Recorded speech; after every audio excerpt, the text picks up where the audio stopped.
right, now we have our Chapter 8 test review. And so the first one wants us to take the derivative of 5 times arc sine 3x squared. So the 5 is just going to stay out front for right now. The arc sine, when you take the derivative of it, will become 1 over the square root of 1 minus whatever's inside squared. What's inside right now is 3x squared, and then times, from chain rule, the derivative of the inside, which is 6x. We can leave it like that. If we wanted to, we could also take the 5 and the 6x, make that a 30x over the square root of 1 minus 9x to the 4th. That probably would be the multiple choice answer you'd have to pick. This would be okay on a free response. For number 2, we got a product rule here. So the derivative of x squared is 2x. Leave the arctangent alone. Plus now x squared times the derivative of arctangent, which is 1 over 1 plus that's inside of here squared. And then times the derivative of that, which is just 1. So we'll leave that. Again, we could move that up. We could expand that out. There's a lot of things that could happen here, but that's probably good enough for right now. Number 3 wants us to evaluate.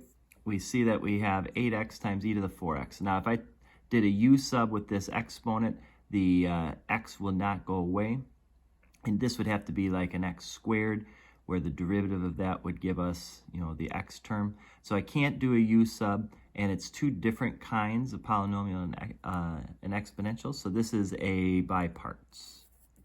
All right. So when we do by parts, the integral of u dv is uv minus the integral of v du. So I have to decide which one of these is u and which one of these is dv. So this one, in this case, it's not too bad. The u is going to be the 8x. The du then would be 8 dx. It gets simpler as I go down, and the other part, the e to the 4x dx, is something I can integrate back up. When I integrate back up, I'm going to get 1/4 e to the 4x. Now, again, probably the easiest thing to do is write down what you think it is, then take the derivative of that, make sure the derivative gets you back here. If it doesn't, then adjust and make it do what you want. All right, so this right here is equal to u times v. So 8x times 1/4 e to the 4x minus the integral of v du. So that would be 1/4 e to the 4x times 8 dx. And we're doing that from 0 to 2. Okay, so let's do some simplifying. This becomes 2x e to the 4x minus this becomes 2 times the integral of e to the 4x, which we've already done. That's the 1/4 e to the 4x. And we're doing that from 0 to 2. So this here, I went 8 times 1/4 to get the 2, and then I integrated e to the 4x into this. All right, so then this is going to obviously be able to simplify into 1/2. So I'll just go ahead and do that right there. And now we can do top minus bottom. So this is going to be 2 times 2, so 4e to the 4 times 2, 8th power, minus 1/2 times e to the 8th. There's our top. Minus bottom, 2 times 0 times this is 0, minus 1/2 e to the 0. So I get 4 e to the 8ths minus 1/2 e to the 8ths. That's 7/2 e to the 8ths minus a negative, so plus 1/2 times e to the 0, which is just 1/2.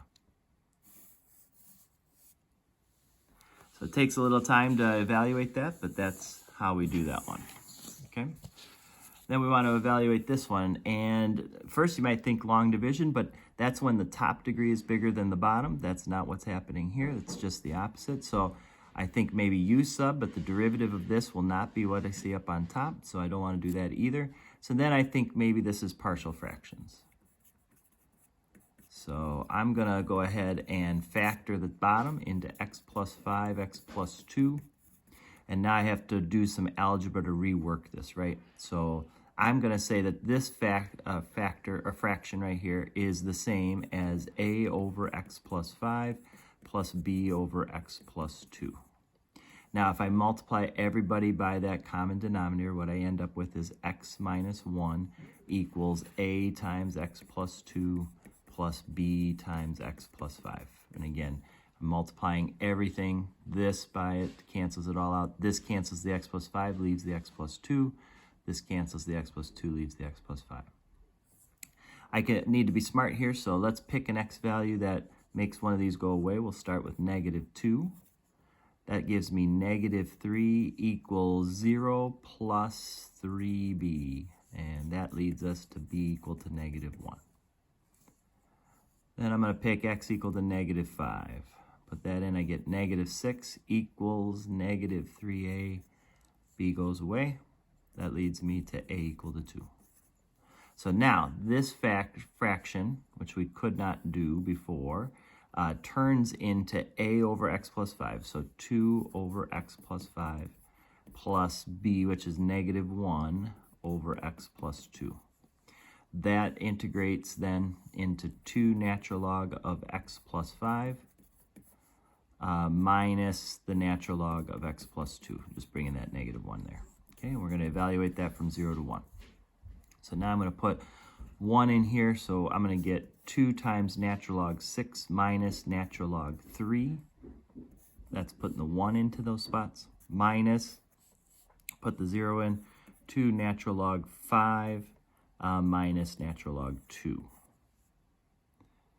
All right, and this is your answer. You don't necessarily have to go any further than that, but if you wanted to get kind of silly here, you could bring this 2 up, make that natural log 36 minus natural log 3, minus, bring that 2 up, natural log 25, and then minus negative would make a plus natural log 2. So then the positive ones could multiply. So that would be 36 times 2 is 72. And then these negative ones could also multiply to make 75, and then that could be down on the bottom. And if you were to reduce that, that becomes the natural log of 14/15.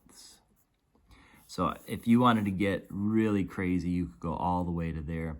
Do you have to do that in AP? Depends. Sometimes they get kind of silly with it.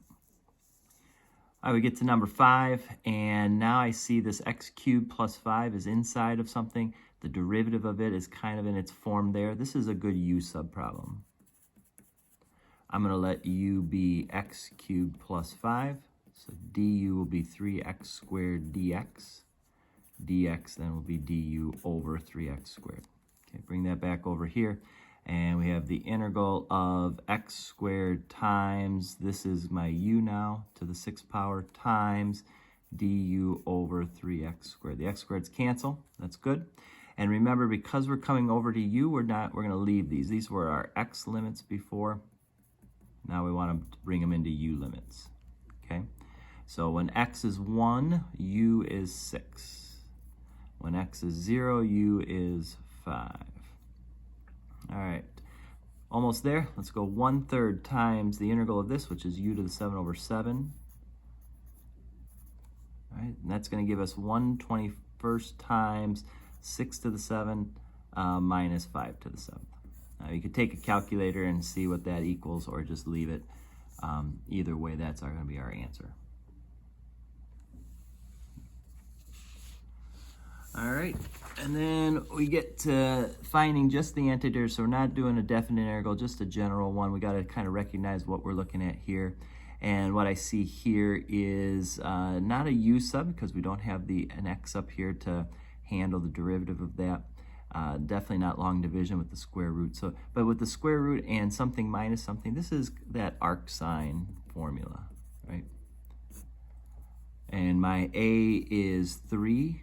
Because 3 squared is 9, and my u is x. So the 4 is just hanging out here. That's going to stay. We're going to get 4 times arc sine of u over a, x over 3 plus c. Again, that 4 is kind of just in that spot, just kind of hanging out for right now. This is what we end up with there. And I get 7, I've got, polynomial times exponential, but the exponent, 3x cubed, if I take the derivative, is an x squared, so this is a u sub. You would not want to do this by parts. You need to recognize, look at the exponent. That usually will kind of guide you in terms of by parts versus u sub. Our u here is 3x cubed. Our du then is 9x squared dx. which makes dx equal to du over 9x squared. Okay, so come back up here. I've got 4x squared times e to the u times du over 9x squared. X squared's dropped, that's what we want. We're going to pull out a 4/9 times the integral of e to the u du. That's going to be 4/9 times e to the u. We resub back in, 3x cubed plus c. Okay. So there's the first half. We'll do the second half next.